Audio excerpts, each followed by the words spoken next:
Hi, I'm Helen and this is Reverb.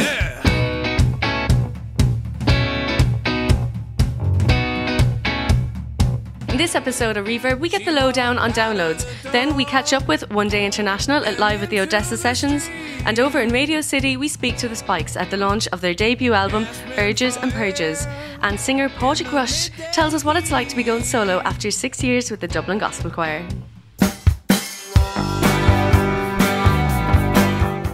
Hi, I'm here with Johnny from downloadmusic.ie. Now, first of all, Johnny, tell me a little bit about why you started up Download Music, first of all. I just seen the need for a service where artists could have control of selling their own music, uploading it themselves, and easier ways to sell. So we developed a system where you can sell music via text message and remove the need for a credit card. What do you think is the biggest advantage for bands to sell their music via Download Music rather than creating CDs or maybe even using iTunes? Well, I suppose you don't need a credit card, which is a big thing, and you can also sell at gigs, which is another big thing. And you don't need to produce a physical CD. All the sales are counted towards the Irish charts as well. So if I was in a band and I wanted to sell my music on downloadmusic.ie, how do I go about it? What's the first step? You just go into the site, click on Sell Music, register as an artist. It's pretty much like setting up a MySpace profile or a Facebook profile. Upload your music, agree to the terms, which is purely for the artist's peace of mind. Upload the music, it's immediately available for sale. Every track gets a unique number, and then you just text music followed by that number, so people can buy it there and then, and all downloads are counted towards the Irish charts. Music is immediately available. I think there's a lead time with iTunes, sometimes about 8 weeks, so it's immediately available. You can take down the music anytime you want, contact us anytime you want. You can upload videos, you can upload gigs, you can sell direct to mobile, you can sell tickets for gigs that are delivered to mobile. You can use a widget where you can sell from your own blog, or we have a MySpace application where you can sell from your MySpace page without even coming to Download Music. So there's lots of different stuff going on. We also have then the UK service, which we've just launched, which is text2track.co.uk, and we've launched in the US, which is text2track.com. So you can choose to sell in the other countries as well. So if you're an Irish band and you want to tour the UK, you can sell by text in the UK, or indeed in the US, like at South by Southwest or something like that. So we'll be in Germany by the summer, and we're hoping about 16 countries by the end of the year. Pádraig Rush recently released his debut album, Grey World. We caught up with the singer to find out what it's like to be going solo after 6 years of singing with the Dublin Gospel Choir.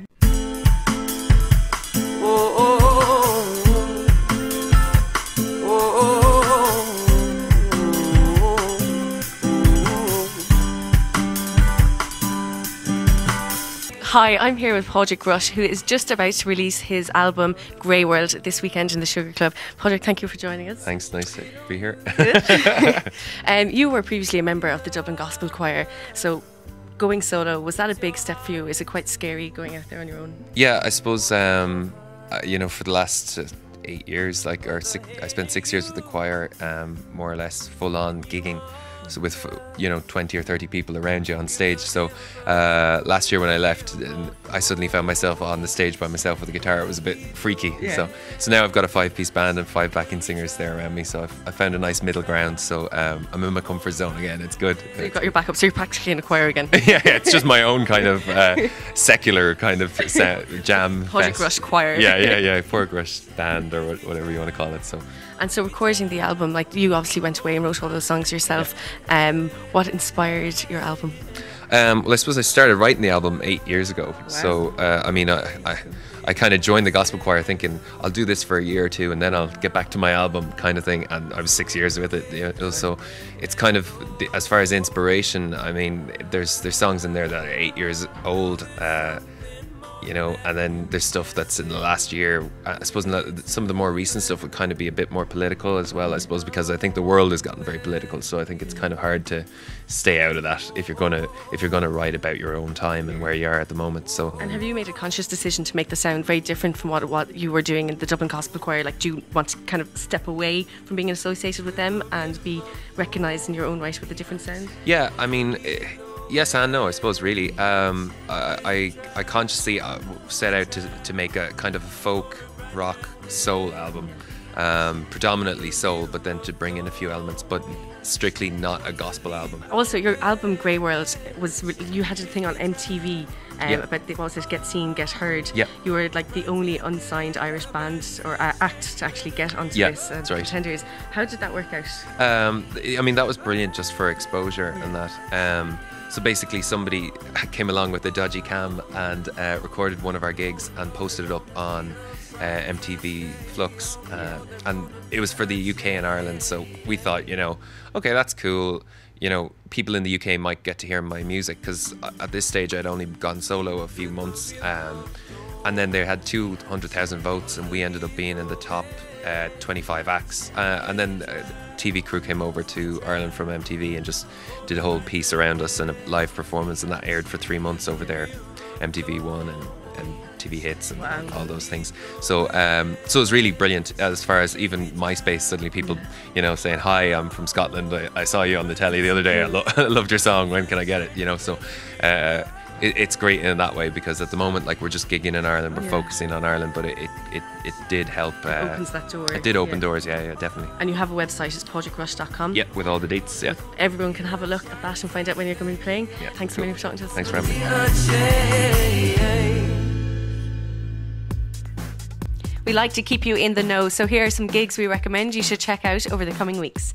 Declan O'Rourke is playing in the Academy on April the 18th, and David Kitt is on over in Whelan's. On April the 19th is Pink in the O2. April the 26th, go check out Tallulah Does the Hula in Whelan's. And on April the 28th is The Fray in the Olympia, and over in Doyle's is the Ruby Sessions with the Guggenheim Grotto, The Brilliant Things, Quote and Stay Still. But if you want to get all the latest news and gossip, as well as reading album reviews and gig reviews, then check out our blog on irishmusictelevision.com. The Spikes released their debut album Urges and Purges on the 27th of March. I caught up with the lads to find out what success would mean to them, and also how they went about selecting the 10 songs that ended up on the album. Hi, I'm here in Radio City with the Spikes for the launch of their album Urges and Purges. Guys, I've been listening to the album a bit today, and I've only got one criticism. I wanted more. Oh. So there's not enough songs, and you've got so many great songs. Like, any big fans of yours who've been, you've been around on the scene for a while.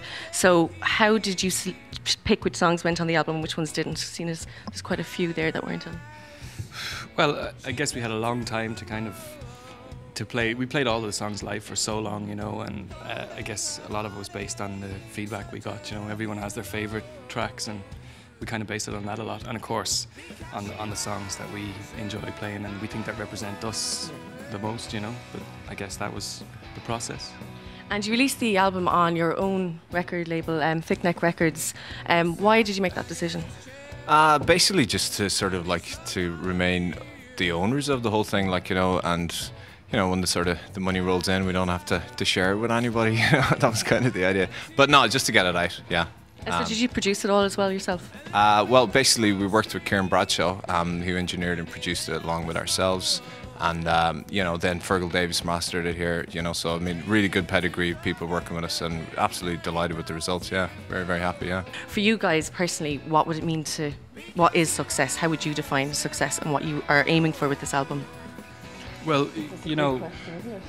I guess this is I suppose something that we've thought about before, and we love doing what we do, and we would like to be able to keep doing it. That's basically it. Success for us is to be able to go on and record another album to follow this, and if this album is in any way successful and it can keep us in studio time and transport to gigs and whatever equipment we need, that's each album, that's the goal. Each album facilitates us making another one. Success has been able to do what we're going to do tonight, just sharing the music with people, watching them dance, feeling them infected the way we are by the sounds that we create, and that's it. At the end of the day, if people are sort of look like they're happy and they're enjoying themselves, then yeah, that's definitely a goal and a milestone achieved, So that's hopefully you want to do is just keep on playing music. Keep playing, yeah. Keep playing. Try and keep the band together. Try and live with each other in some way that we don't pull each other's hair out and stuff like that, or tread on the wrong toe. But it's going all right. Yeah, it's going all right. And you guys all met in New Zealand, is that right? I read that somewhere. Well, yeah, more or less. Yeah, a couple of the guys here did, and I knew Tom from a long time before that, and we kind of got together then when he came back. But yeah, certainly the genesis of the band was in New Zealand. Yeah. And do you think that if you'd stayed in New Zealand, your whole sound might have been completely different? Well, between myself and Gaz, I reckon if we'd have stayed in New Zealand, we'd probably be in liver transplant. In rehab. Somewhere now, you know. Shit, I forgot. Somebody's phone. Naughty, naughty. You're fired. He's out of the band. And Gordon is from New Zealand now, so that kind of really? like finishes the circle. It does. And so how did you end up over here? I came here on a working holiday and met up with these guys, and you know, we've been playing together for about 9 months, and here we are, releasing the album and all that sort of shenanigans. Guys, come here. Thank you so much for talking Cheers, to me. Alan. Urges and Purges out now. So can't wait to see the gig. Best Cheers. of luck. Live at the Odessa Sessions are one of our favourite nights for Irish music here in Dublin. I recently caught up with Matt Lunson and Emer O'Grady of One Day International to talk about the creation of their critically acclaimed and beautiful album, Blackbird.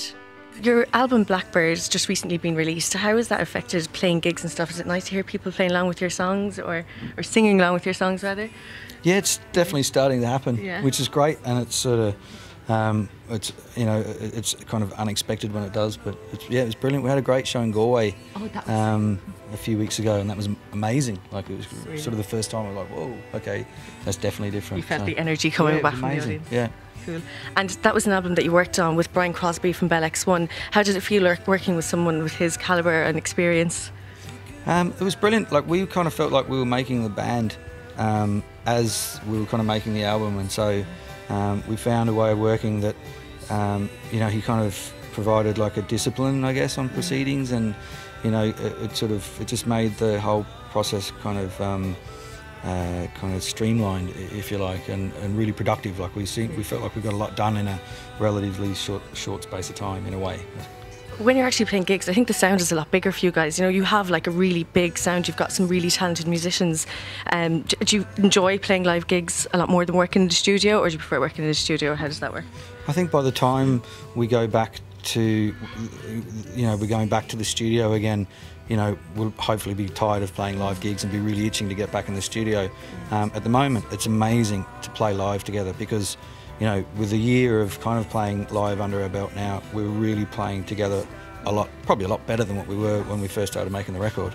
So at the moment, it's a great buzz, and it's kind of evolving every kind of show and becoming kind of more confident, and the trust is growing between us, and it's just more automatic.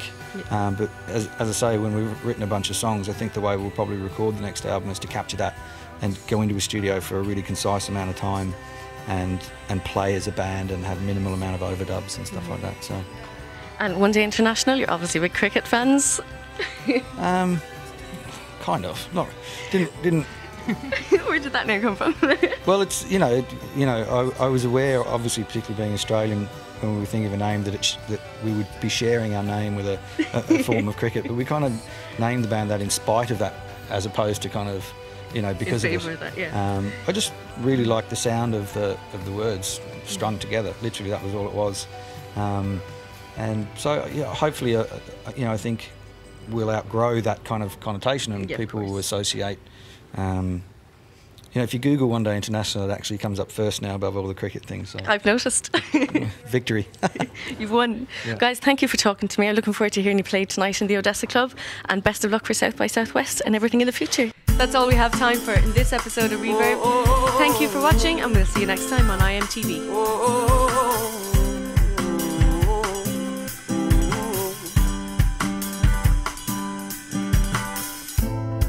Mama, mama.